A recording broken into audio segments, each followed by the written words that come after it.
I'm learning 4 languages right now, and well, I speak 4. I've got 4 languages. Let's just call it that. I've got 4 languages. I've got my native language and 3 other languages. So technically, I guess I'm learning 3, but I don't know. I still consider myself a learner of my native language, English. So I call it 4. But let's get started, shall we? So I'm gonna share with you guys, first of all, my study setup over here. I got all my stuff and all my supplies, and rotate, more supplies over there, and the long, dark, creepy hallway, and then the outside face, but not for today, for another day. And so 4 languages. And basically the way that I'm doing this, and if you saw my other video on reading multiple books simultaneously, it is similar. So I got my Spanish, my Mandarin, my French, my English. Those are my 4 languages, and really I just do it because it keeps me keeps my brain going. It keeps me thinking about different things, and it gives me something to do, like when I don't feel like doing one of them, then I can do the other language. I can work on the other one. So I'm going to share with you guys my system here, and my system here, which is, so we got Mandarin here, and this is all Mandarin. In this section, all Mandarin, and then here this is French, and then here this is Spanish, and this is other stuff. I guess English, if you want to say it's English. I guess just like other work stuff, but it's all in English. So yeah, so let's start with Mandarin. All my Mandarin stuff here. So we got a couple of books here that I started with that I am not really using, and so I'm not really gonna spend too much time on these. But I kind of no, I don't use them. I'm gonna be honest, I don't use them.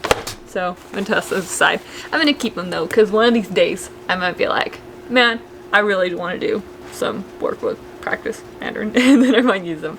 So I'll hang on to them. They'll be there when I'm ready for them. This is what I do use every week, few days a week or so, however, whenever I feel like studying Mandarin. I use my lesson book. It's my lesson book. So I meet with my tutor, and I go through and I have each one of my lessons. I print them out and tape them in, and here they are. And again, bigger. I started printing them bigger now because I realized that it was difficult for me to see the characters. So these are big, easy to see. And yeah, these don't have the characters on them. That was like a review, but these are the characters, and see how tiny that is? It's like, it's so tiny that I couldn't really see it. And then what I do with those, and we're really yellow up here. It's okay. This is gonna be a yellow video, but it's okay. And where was I? So here, with this, it's so small. So what I do then is I just have my computer, which is here, and I just look them up on there, and then have them on the big screen so I can see when I'm doing my character practice, which is, bam, it's here. And so my character practice, which you saw in the live if you were there and on my Instagram, but this is step 2. So step 1 is the book with the lessons, and put those all in there so I can keep track. And then every time I get a new set of vocabulary, it goes here. And currently I have one that I need to print and write and add here, but this is where we are right now, so you can see all of my character practice, and it's coming along, it's getting better. And you know what's really cool, actually, so you can see here, is this is where I started. This is where I started with these, barely being able to write the numbers on this paper, and just like attaching them here, and like barely being able to write. There's this Nina, and yeah, just barely being able to do that. And then using like multiple boxes of my graph paper to use more multiple boxes, and just like being trying to get it done and not being so great, and writing really large, and then here too, this large writing to Where did I start writing it smaller? Still large here. Larger writing still, using up multiple. And then here, okay, here is still using multiple boxes and just writing and getting familiar with it. To, bam, there it is. Being able to write them in just one box.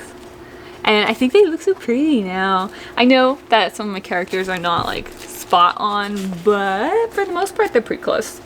And yeah, and it's fun being able to write them like this, like when I finally got to this point where I could write them like this. And then I use the colors just to help me keep track of where I am and like what I'm doing with that and all of that. So yeah, that is that step. Then we got step 3, which is my cards, and this is all just for Mandarin. So my cards, and these I use just for review. I got my flashcards. They are those same lessons that I have in my lesson book, and I just print them and then cut them and put them on my cards, and there we go. So it's pretty easy. I just tape them on there, and then the ones that don't lend themselves well to a card, and then I put them in these larger cards because I can still use them for review, for practice when I need to practice like my sounds, do some phonetics. I got these and these nice phonetic cards that my teacher made for me. And yeah, so ways to use resources in multiple ways. That is key. You're learning, you really just look to see how can I use what I already have. And that's what I do here. So that is my Mandarin, and put it back nicely up in its little place here, some slot. And next we got French. This is my French. Alright, so French, here's what we got here. And turn this a little bit. There we go. So I got these. You know, I like these. I like the idea of these, but again, if I'm being honest, I don't use them. So I'm not gonna spend too much time on them. But they are really cool. And if you're the kind of person who will use them, you know you get them and you know you'll use them, then they're really cool. But I sometimes look at them, sometimes I'll refer to them, but they're really not like a staple in my study routine. What is a staple in my study routine is my language journal. And some of you guys I know are doing it with me, and because you guys have your copy from the study shop, which is in the description down below. You guys have study shop and got journaling and rockin' language and super language and all kinds of different language resources on my website. And yeah, so this is what this looks like. Got my French in here, and this is mainly how I'm practicing my French right now, is writing responses to my journal, writing journal entries, and yeah, questions and responses. So this is my French practice, and this is the whole month of September, and then we got October and you know all the months. So got that. And so for a while I was printing out each of my lessons and putting them in here, just taping them in, and it's cool, it was working. And then now my journaling is taking up a lot of my time, but it's really good because I can see my French is just going up, up, up, up, up. So it's gonna be really cool to see how my own creation of my journal prompts really is effective, because I am the example with my French. So you guys can see that it works because I'm doing it on myself to get my French up there. And then also I can go through it and improve and do all of that. So I think I'm gonna use this now for just some notes for French in my lessons. And yeah, because I kind of stopped adding things here because I don't have more to add, right? But it would be good to have some of my French notes in here, things that when I am meeting with my French Spanish. So actually, and this is again how I integrate, is that I have my French classes in Spanish. So my French teacher is Colombian, and she's French. So we do our lessons all in Spanish, and yes, I get some Spanish practice in there too, even though it's not our focus. And where was I? And then, yeah, so we do the journaling and correcting that.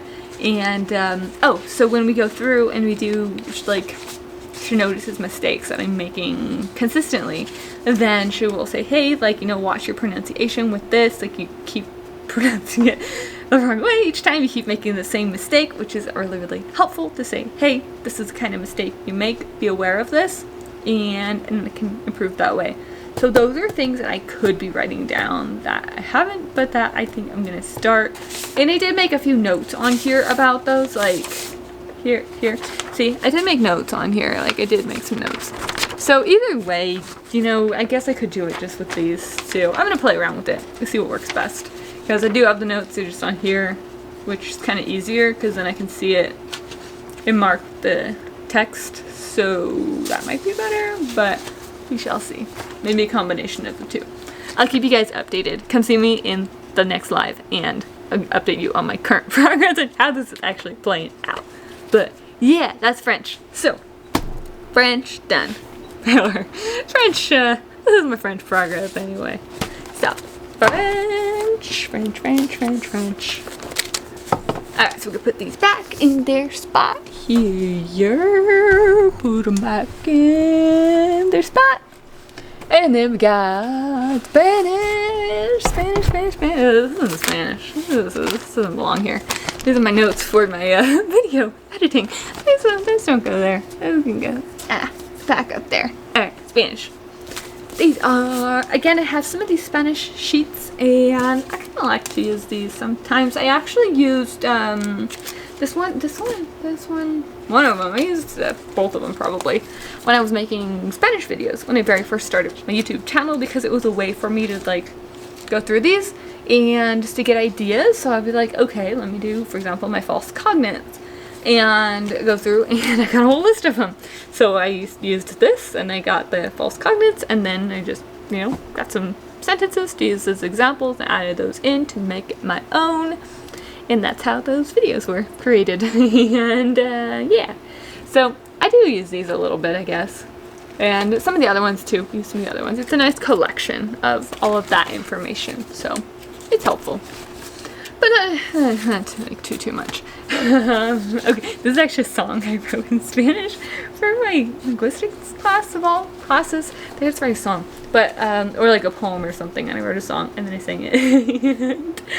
And, you guys want to hear it? I don't know. Maybe in a separate video. You know, we've got a music studio. I could like legit make this into a song if I got my dad to team up with me, because he plays music, and we could do it. But you guys have to really want it. And yeah, we'll see. But I did write one. I did, and I did sing it, and I can somewhat sing. So we'll see. But my Spanish, for the most part, is in my classes at Oregon State University that I am starting again next week. Yes, next week. And that is like, my Spanish I really don't spend a ton of time on right now because it is my highest language other than English, of course.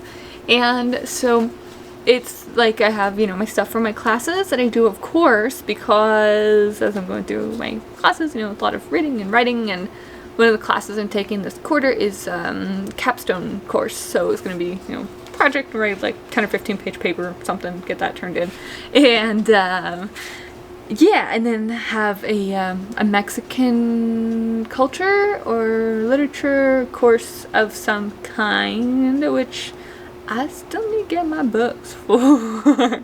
So yeah, I got all that, and I have 3 quarters left. So the fall, the winter, the spring, and then I'm done. And I'm done with school after that, I think. But not done with learning. I'm just going to continue with my own process here, like I showed you guys, because it's working pretty well for me. And we shall see. We will see my progress as I go through here and share it with you. And you guys can see for yourself how well my method works, how well my languages improve in my Mandarin and my French and my Spanish and my English writing, I guess. I do a lot of English writing, so I guess that's where that is with my English. It's just it's like my ultimate experimentation language is English, because I want to push it and see how much I can experiment and challenge all the rules of grammar in English, and just like make it my own process and my own language and all that I do around here. But yeah, guys, that's it. And yeah, so it's a little bit of a long one. If you made it to the end of this video, thank you. You are a true language learner, language person, language vigilante. If you guys have not already, make sure you are subscribed so you get to be a language vigilante. We are making our way up to 3,000 subscribers, and then on our way up to 100,000 and beyond. So come on over. And Language Vigilantes is meeting on every Tuesday, every week at 11 Pacific time. I'm in California. And yeah, if it changes, I will let you know. But it pops up every week on my channel, so you guys can come and chat with me and get language help, or just talk to me, or whatever you want. Stop on by. I will be there, and I'll see you soon. Bye, guys.